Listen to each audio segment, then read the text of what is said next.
Pourquoi la symbolique de la tortue? Qu'est-ce que ça veut dire? De quoi ça parle? Pourquoi je vous parle de complexe de la tortue? Qu'est-ce que c'est le complexe de la tortue? Quels sont les points communs que vous pouvez avoir avec cette tortue? Quels sont ses blocages? Quelles sont ses peurs?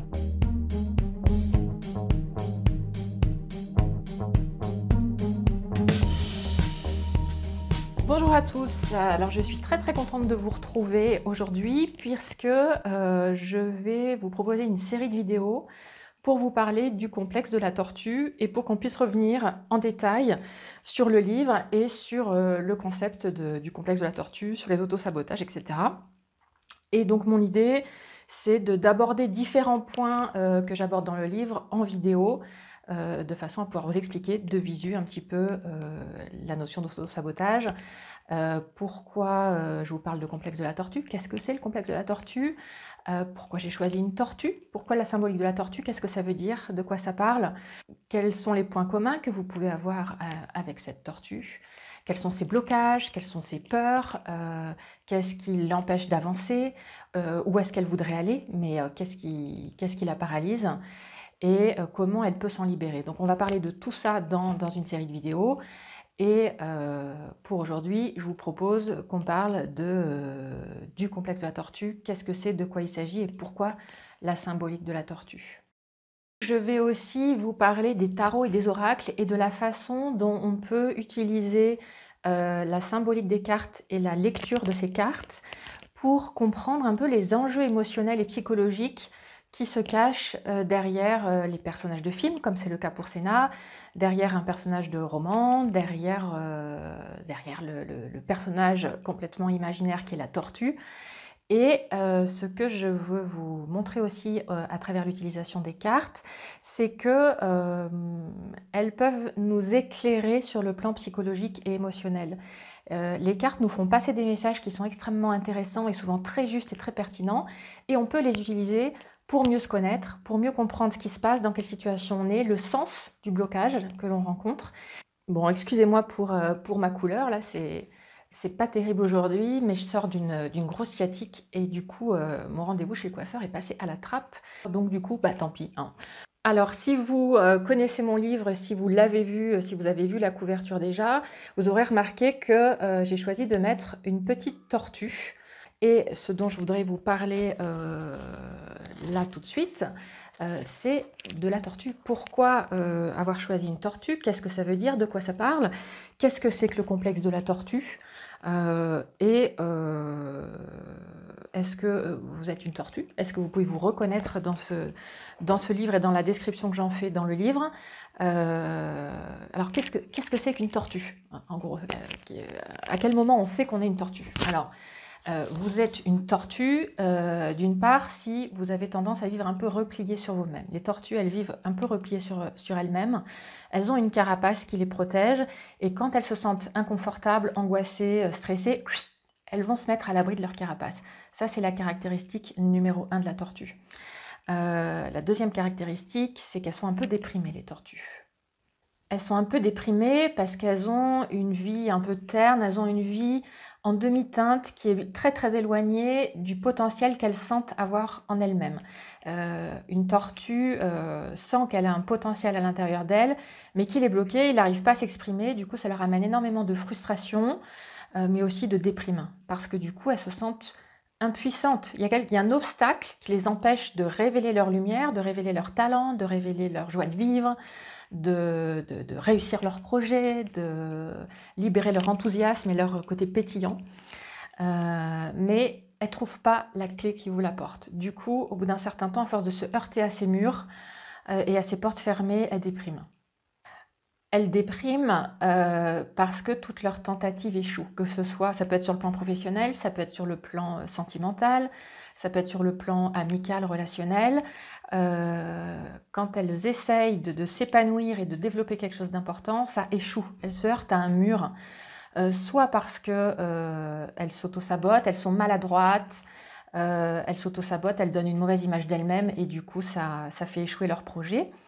Soit parce que à l'extérieur, elles se heurtent à un mur, elles se heurtent à une forme de rejet, à de la moquerie, à du désintérêt. Vous voyez, il y a quelque chose en face qui bloque, qui est fermé, et du coup qui les laisse dehors, vous voyez, et du coup ça produit le même effet, c'est-à-dire on insiste, et puis au bout d'un moment, on baisse les bras, on abandonne, on se replie et on est déprimé.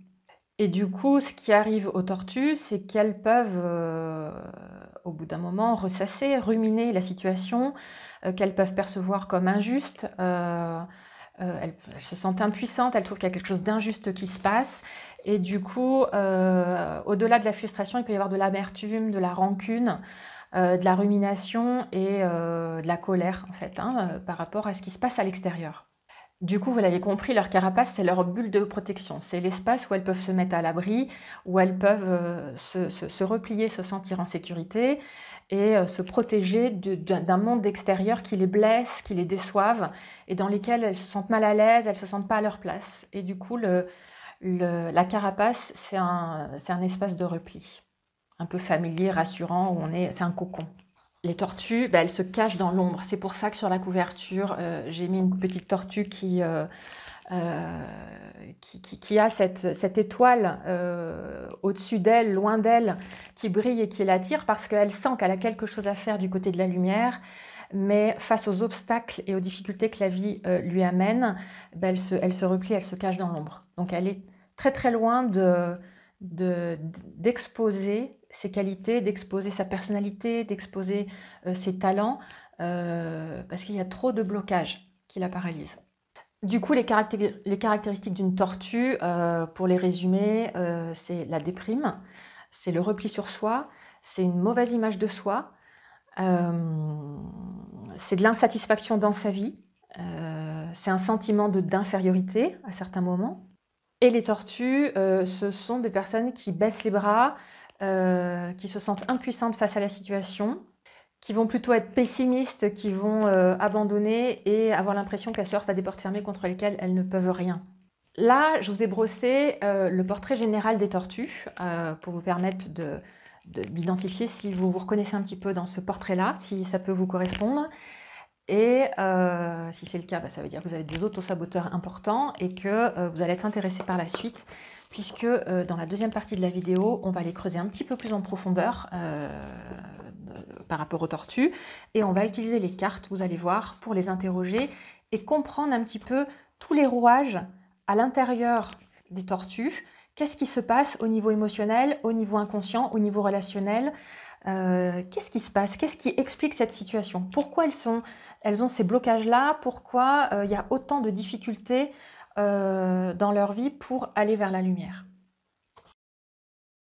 Ces trois cartes, je les ai tirées en questionnant qui est la tortue, en demandant aux cartes de nous parler de la tortue, de qui elle est profondément. Quel est le problème de la tortue? Donc du coup, au niveau de la couleur, c'est le rouge qui est sorti. C'est ce rouge-là, un rouge profond, et la symbolique du rouge, c'est que c'est le lien à la terre. C'est le lien aux racines, le rouge.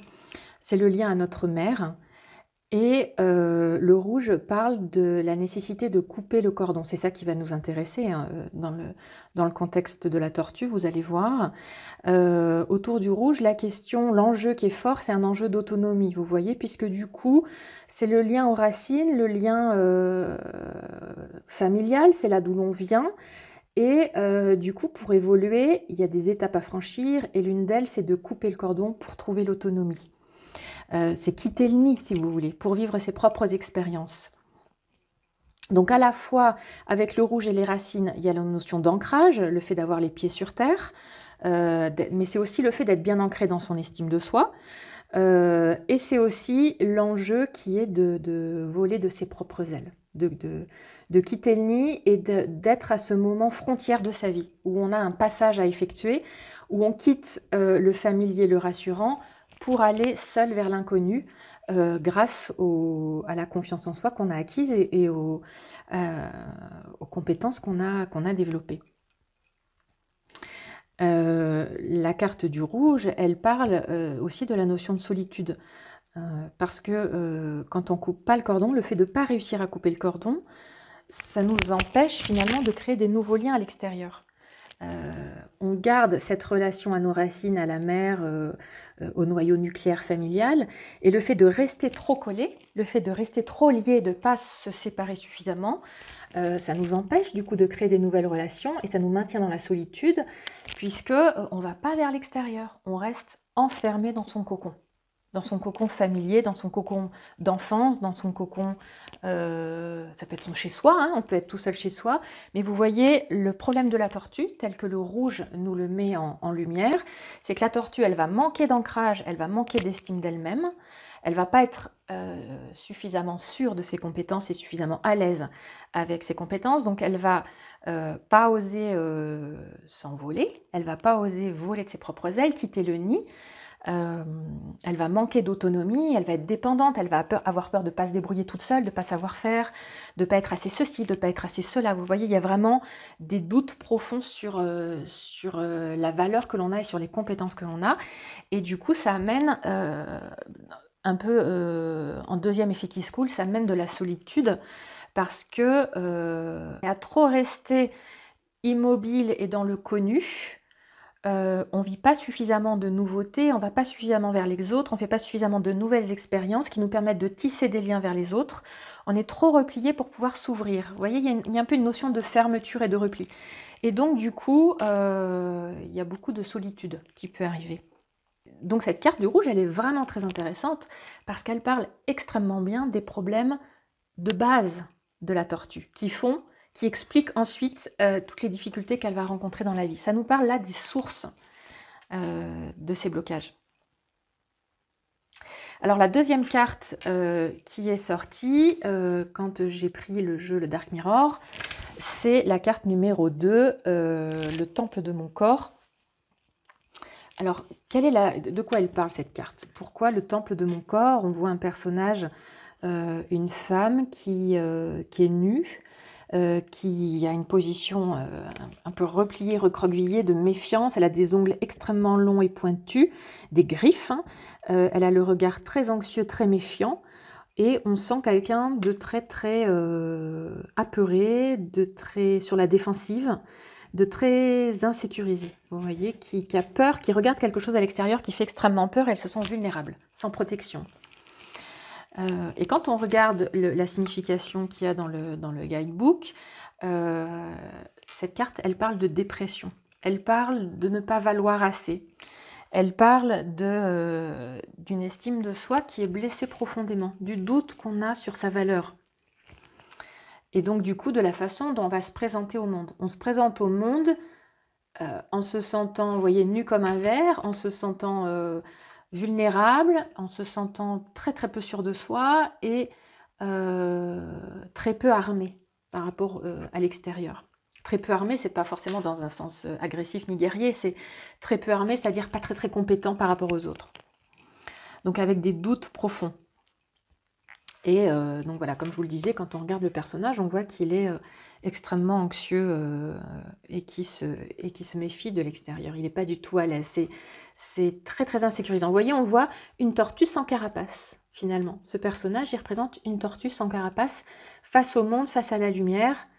Ouh là là, ouh là là. On n'a qu'une envie, c'est d'aller se mettre à l'abri. Vous voyez, c'est très insécurisant. Et la dernière carte, parce que j'ai tiré 3 cartes du coup hier, c'était suffisant pour nous éclairer. La troisième carte du langage secret des animaux qui est arrivée, c'est la carte de la terre, la symbolique de la terre. Alors, pourquoi la terre? Eh bien, vous allez voir que ça a un lien très très fort avec les 2 cartes précédentes, avec le rouge, puisque la carte de la terre, ça symbolise l'ancrage. C'est le fait de pouvoir agir, mais dans l'apaisement, vous voyez, en se connectant à soi. C'est avoir une présence dans la vie qui est cohérente et qui est engagée. Vous voyez, c'est avoir de la consistance dans la vie, c'est avoir confiance en soi, c'est pouvoir être concentré dans ce qu'on fait, c'est pouvoir mener des actions régulières et engagées qui permettent de construire des fondations solides. Comme par exemple quand vous êtes dans un projet professionnel, ou quand vous postulez quelque part, ou quand vous voulez vous former à quelque chose, ou je sais pas, vous avez un potager, vous décidez d'apprendre à jardiner et à cultiver votre potager. Dans toutes ces situations-là, vous êtes novice et donc vous démarrez quelque chose et donc il y a des actions répétées à faire. Ça va demander de l'assiduité dans le temps, ça va demander d'y aller calmement, pas de façon précipitée, ça va demander de ne pas non plus rester replié chez soi, ça va demander d'être confiant, calme et engagé dans ce qu'on fait. Vous voyez, c'est ça la symbolique de la Terre. Et évidemment, cette carte, elle met en lumière tout ce qui manque à la tortue. C'est ce que j'appelle ses ombres, c'est-à-dire tout ce qui lui fait défaut, là où elle est fragile, là où elle a ses vulnérabilités, ses faiblesses. La tortue, c'est pas du tout quelqu'un qui est apaisé, c'est quelqu'un qui est anxieux, qui est insécurisé, qui est déprimé. C'est pas quelqu'un qui se sent ancré, qui a confiance en elle et qui est sûr de ses compétences, pas du tout. C'est quelqu'un qui va avoir tendance à se dévaloriser. Et du coup, comme elle se dévalorise et qu'elle doute beaucoup d'elle-même, elle va avoir du mal à être engagée dans ce qu'elle fait, à avoir des actions répétées consistantes, parce que elle va essayer et puis elle va avoir l'impression que ce qu'elle fait c'est nul, ou avoir l'impression que les résultats sont pas au rendez-vous, et du coup elle se replie. Ça la touche émotionnellement profondément, du coup elle se replie, elle doute d'elle-même et elle abandonne ce qu'elle fait, vous voyez, donc du coup elle a du mal à passer toutes ces étapes qui l'amènent jusqu'à la réussite, parce que elle peut franchir une ou deux marches et puis il y a quelque chose qui bloque et hop, elle baisse les bras, elle abandonne parce qu'il y a quelque chose qui est profondément blessé, il y a une blessure en elle qui est ravivée et qui la stoppe dans son élan. Donc vous voyez ces trois cartes, elles mettent en lumière